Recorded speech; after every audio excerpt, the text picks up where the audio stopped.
So there's a group of anti-marijuana academics, and it's made up of doctors, scientists, researchers, you name it. And it goes without saying that that's kind of strange, because most academics are in favor of at least medical marijuana, but a lot of them would be in favor of decriminalization or even legalization. I know I'm in favor of legalization, not that I'm an academic, and a lot of other people are in favor of legalization. In fact, 59% of the American people today are in favor of legalization. Isn't that stunning? And that's definitely a positive development. Well, Vice had a great article earlier which unmasked the weird phenomenon of anti-marijuana academics. They say, quote, Vice has found that many of the researchers who have advocated against legalizing pot have also been on the payroll of leading pharmaceutical firms with products that could be easily replaced by using marijuana. When these individuals have been quoted in the media, their drug industry ties have not been revealed. So that's fascinating. And, of course, when you dive into the specifics, what products are we talking about here? Pain pills. So the pain pill manufacturers are scared shitless that their product can be basically defeated by marijuana. So they're paying academics to argue, no, marijuana is so dangerous and let's not legalize it, let's not decriminalize it, and let's not even use it medicinally. They say, quote, take, for example, Dr. Herbert Kleber of Columbia University. Kleber has impeccable academic credentials and has been quoted in the press and in academic publications warning against the use of marijuana, which he stresses may cause wide-ranging addiction and public health issues. But when he's writing anti-pot opinion pieces for CBS News or being quoted by NPR and CNBC, what's left unsaid is that Kleber has served as a paid consultant to leading prescription drug companies, including Purdue Pharma, which is the maker of OxyContin, Reckitt Benckiser, I guess that's how you pronounce it, the producer of a painkiller called Nurofen, and Alkermes, the producer of a powerful new opioid called Zohydro. So the article goes on to list many more doctors with the same conflict of interest. There's a guy named Dr. Mark L. Krauss. There's a woman named Dr. A. Eden Evans. And they serve on boards, and they shill for companies like Pfizer and GlaxoSmithKline, who are making a tremendous amount of money off of pain pills. Now, when you get to the numbers, this is where people go, oh, you're really fucked up. So these guys are corrupt and super fucked up because there are about 16,000 pain pill overdoses a year. Okay? 0 marijuana overdoses.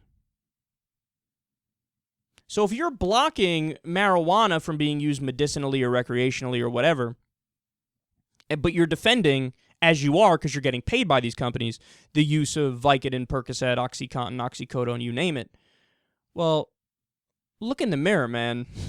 That's beyond fucked up. And understand something. Again, I always try to throw this out there whenever I talk about this. I'm biased against marijuana. It's not a drug I really, really like. Like, sometimes I smoked it, I was a little paranoid, a little anxious. Okay, I had a few good, times when I smoked it, but it's not a drug like I don't ever really want to do it or anything like that. So I'm biased against it, and I also, look, I'll be honest, man, I love the painkillers. They're fucking fantastic, and I always get mad when people can't control themselves and they're addicts and like they overdose, right? Because it's like you're ruining the fun for a guy like me who I can pop a Percocet on a Friday night, watch a movie, and enjoy myself, and it's fucking awesome. So I get mad at those guys. So look, I'm biased against weed and for the opiates, but the facts are the facts, and this news story is the reality that we have a lobby that is vested in blocking a drug that should be legal, certainly should be allowed for people to use it medicinally, right? And it's simply because they're getting a paycheck from the people that make the pain pills. No, that's not okay. And the thing that I want to try to do is get through to the pharmaceutical companies that weed is not your enemy.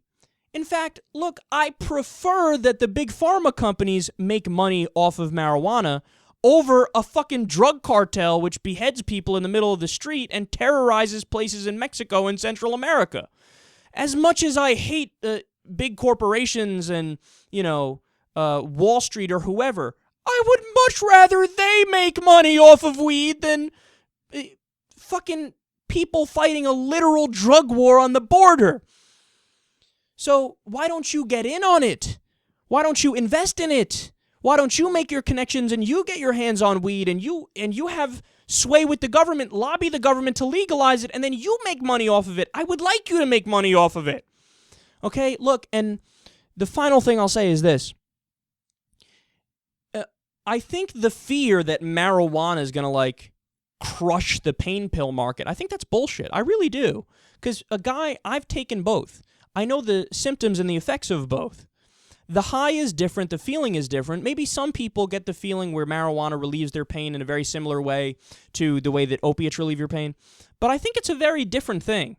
Okay, I really do. I think some people will prefer the opiates, some people will prefer the marijuana, and you just diversify the market. It's not like one is going to get crushed and the other one is going to come out on top victorious. No, that's not the way. I mean, it's like, to me, hearing that argument is like somebody saying, well, look, because Xanax exists, or Klonopin, or anti-anxiety pills, the opiate market, Vicodin, OxyContin, they're going to stop making those pills. But they're not. People use both, right? Same thing with marijuana. So pharmaceutical companies, stop fighting it. Get in on it. You're not going to beat the tidal wave anyway. The trends of history are clear. Eventually, marijuana is going to be legal. Maybe it'll go state by state. Maybe a court will get involved. Maybe it'll be at a federal level. But wake up, dude. Catch up. Okay, you're fighting a losing battle here. And the problem is this, man. Big pharma is fighting marijuana. Big alcohol is fighting marijuana. How funny is that? The old group of Partnership for a Drug-Free America. It was funded by big alcohol and big tobacco. So this is drug companies saying, stay away from drugs. But what they really mean is, stay away from the drugs that are our competition. We don't like it. And again, it's not your competition. You can get in on it too. Hey, Budweiser, go buy some weed, okay? Get in on the business of it. So we need to have big pharma, big alcohol, big tobacco, and all the anti-drug government agencies like the DEA. They need to stop lobbying and funding these anti-weed efforts because it's just stupid and you're actually hurting people by doing it.